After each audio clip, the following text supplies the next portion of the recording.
Well, it gives me great pleasure to announce the Infosys Prize in Social Sciences History and saying that it goes to Professor Upinder Singh.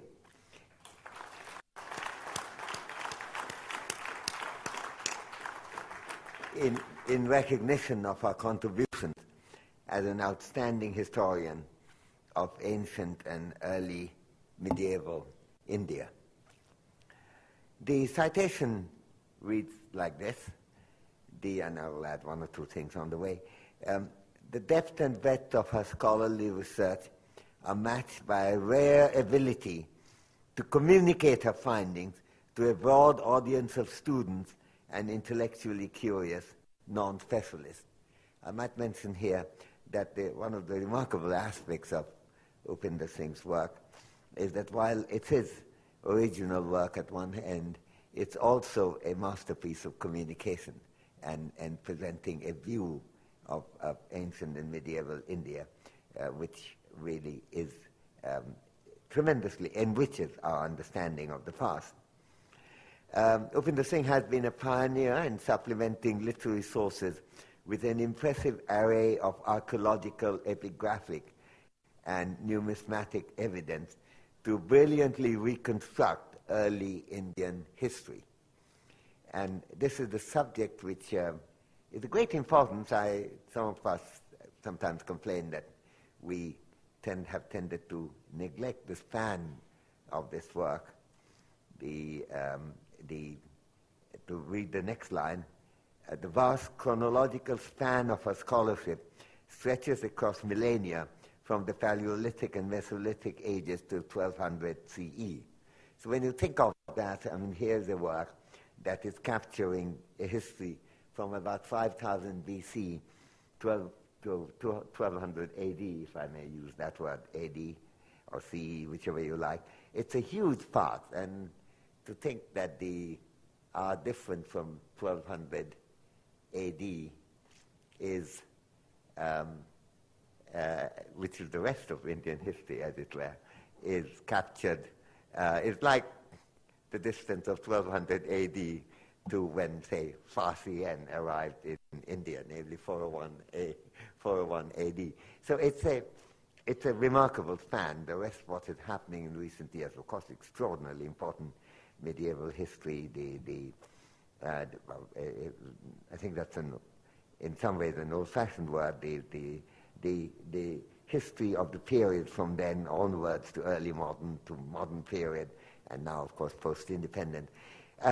I think that is an enormous mass of understanding that needed to be sorted out, both with research, and while Upinder Singh was working, there were new findings coming in, and there were very good colleagues of ours, like Nanjot Lahiri, I can think of, and others, who have been working in a similar vein in trying to construct an overall picture of Indian history going from the earliest period. And in almost every way, in our language, in our customs, there's so much of the inheritance of that period that it is quite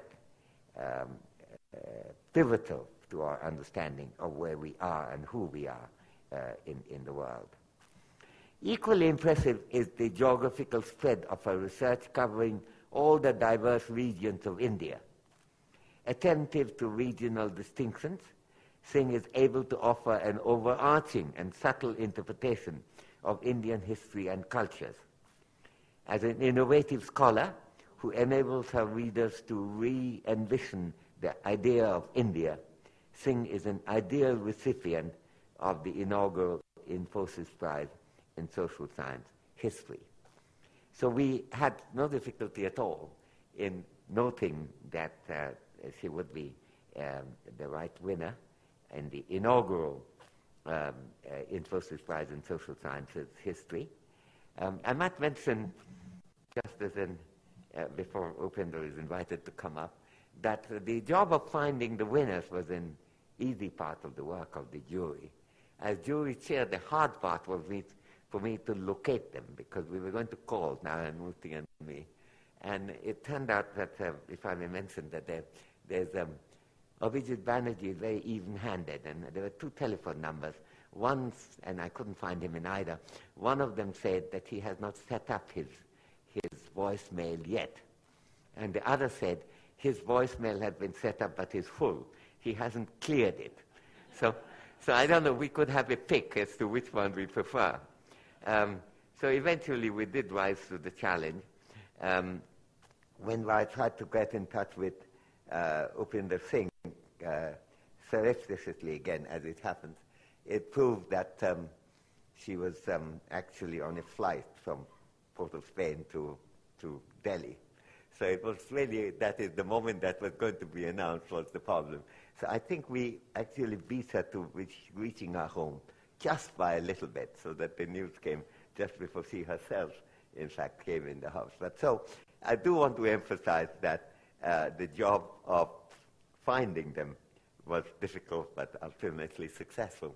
But the job of choosing them was extremely easy, and my very distinguished colleagues and myself had no difficulty at all in finding Upinder Singh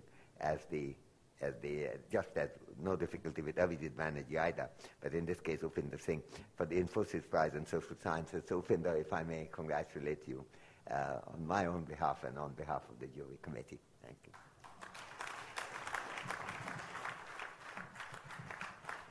Thank you, sir. Ladies and gentlemen, please join me in welcoming on stage the winner of the Infosys Prize in Social Sciences History, Professor Upinder Singh.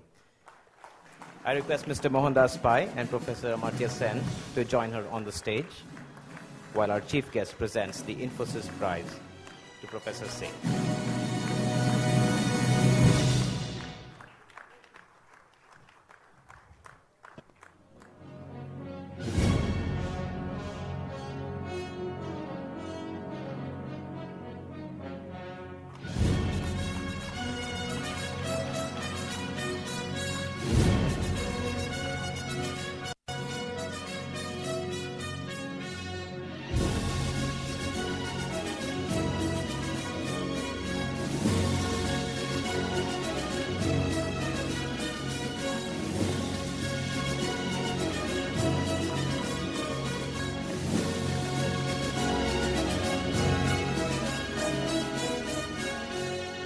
Thank you, sir.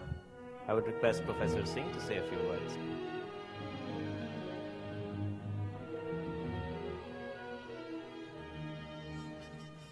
I would like to thank the Honorable Vice President, Infosys, the Infosys Science Foundation, and the distinguished jury members for this award. I feel truly honored at receiving it, and I know that it will be a source of great inspiration for my future research and writing.